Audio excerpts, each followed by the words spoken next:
ఇగో శంషాబాద్ విమానాశ్రయం వద్ద మీడియాతో మాట్లాడుతున్నటువంటి కవిత. అంత తొందరగా మీడియా సమావేశం విమానాశ్రయంలోనే పెట్టాల్సిన అవసరం ఏమున్నది? ఇంటికి వచ్చినాక పెడతా బాయ్, హైదరాబాద్లో దిగిన తర్వాత ఇంటికి పోయిన తర్వాత నిమ్మలంగా పెట్టొచ్చు. అంత ఇంపార్టెంట్ ఏంటంటే ఇదంతా కూడా ఒకసారి మీకు మీ ముందుకు మొత్తం క్లియర్ కట్గా చెప్తా. ఇది చదివిన తర్వాత దేవుడి చుట్టూ దయ్యాలట. దేవుడు ఎవరు? కేసీఆర్. అంటే కవిత దృష్టిలో కేసీఆర్. దయ్యాలు ఎవరు మరి? కేటీఆర్, హరీష్ రావు, అట్లాగే సంతోష్ రావు. వీళ్ళంతా కూడా దయ్యాలు. ఎందుకు? ఈ ముగ్గురు కలిసి కేటీఆర్, హరీష్ రావు అట్లాగే ఈ సంతోష్ రావు కేసీఆర్ దగ్గరికి కవితను రాణిస్తలేరు. వచ్చినా కూడా ఆ ముగ్గురిలో ఎవరెవరు ఉంటున్నారు అంటే కవితను దూరం కొట్టించే ప్రయత్నం చేస్తారు. కాబట్టి దేవుడి చుట్టూ దయ్యాలు వీళ్ళు ముగ్గురు ఉన్నారు అని చెప్పి కవిత ఇండైరెక్ట్ చెప్తుంది. పార్టీలో నాపై అంతర్గత కుట్రలు, కుతంత్రాలు, కుట్రలు చేసి ఆ దయ్యాలే నా లేఖను లీక్ చేసినాయి. నాకు తెలియక అడుగుతా, మీరు రాసిన లేఖ వాళ్ళకి ఎట్లా చేరింది? మీరు కవిత రాసినటువంటి లేఖ కేసీఆర్కు చేరిందా, చేరలేదా? కేసీఆర్కు చేరిన తర్వాత లీక్ అయిందా, కేసీఆర్కు చేరక ముందుకు లీక్ అయిందా? ఆ విషయం స్పష్టంగా చెప్తే బాగుండేది. అప్పుడు కొంత క్లారిటీ వచ్చేది జనాలకు. ఇదంతా టోటల్గా ఈ కల్వకుంట్ల కవిత, కల్వకుంట్ల కుటుంబం, కేసీఆర్, కేటీఆర్ ఆడుతున్న డ్రామా. వాళ్ళంతా లోపల ఒకటే, మీదికి ఈ డ్రామాలు ఆడుతున్నారు.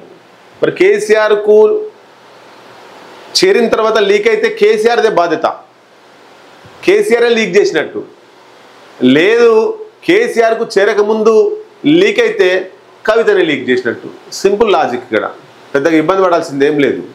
చేస్తే కవితనన్నా లీక్ చేయాలి, చేస్తే కేసీఆర్ అన్న లీక్ చేయాలి. మీరు రాసిన లెటరు దయ్యాలకు ఎట్లా పోయింది?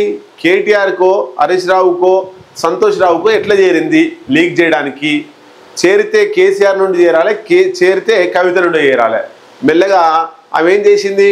లేఖ రాసింది, బయటికి వదిలేసి పోయింది. ఒకసారి చదివే ప్రయత్నం చేద్దాం. కేసీఆర్ దేవుడు, ఆయనే మా నాయకుడు. నాన్నకు లేఖ వెనుక వ్యక్తిగత ఎజెండా లేదు. రాసింది నేనే, తరచూ ఫీడ్బ్యాక్ ఇస్తుంటా.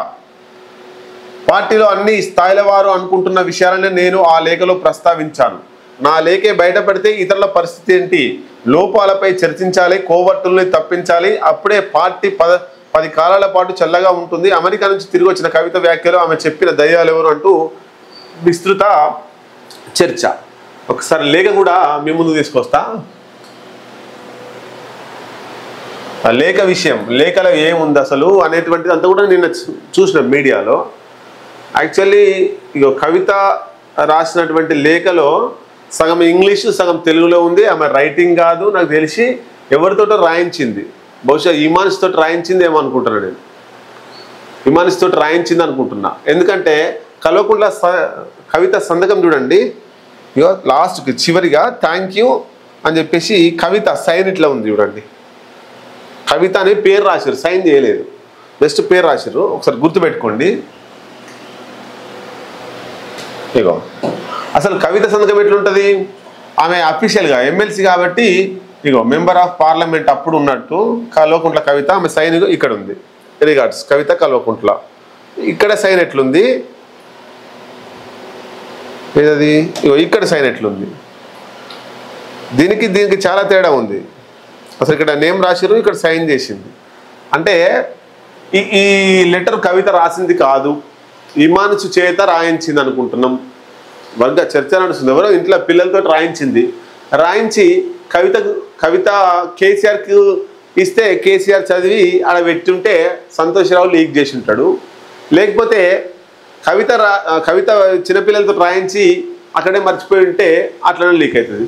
కేసీఆర్తో చదివిన తర్వాత లీక్ అయితేనేమో కేసీఆర్ లీక్ చేసినట్టు, కేసీఆర్ చదవ ముందుకే ఈమె రాస్తే ఈమెనే లీక్ చేసినట్టు. సింపుల్ ఇది. దీంట్లో వీళ్ళంతా డ్రామా ఆడుతున్నారు.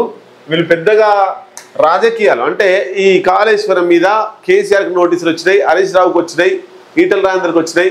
ఇదంతా ఈ చర్చనంతా కూడా పక్కదో పట్టియాలే. కాబట్టి ఈ లెటర్ డ్రామా ఆడినట్టు రాజకీయ వర్గాల్లో చర్చ నడుస్తూ ఉంది. అసలు దొంగలు ఎవరు మరి? ఆ దొంగలతోటి ఇప్పుడు వీళ్ళ నాయన కేసీఆర్, మరి దొంగల్ని తప్పించమని చెప్పాలి కదా. దేవుడి చుట్టూ దయ్యాలు ఉన్నాయి కదా, ఆ దయ్యాలు ఎవరో చెప్పాల్సింది కదా ప్రెస్ మీట్లో. చెప్పే ధైర్యం లేకపోతే దయ్యాలని చెప్పొద్దు.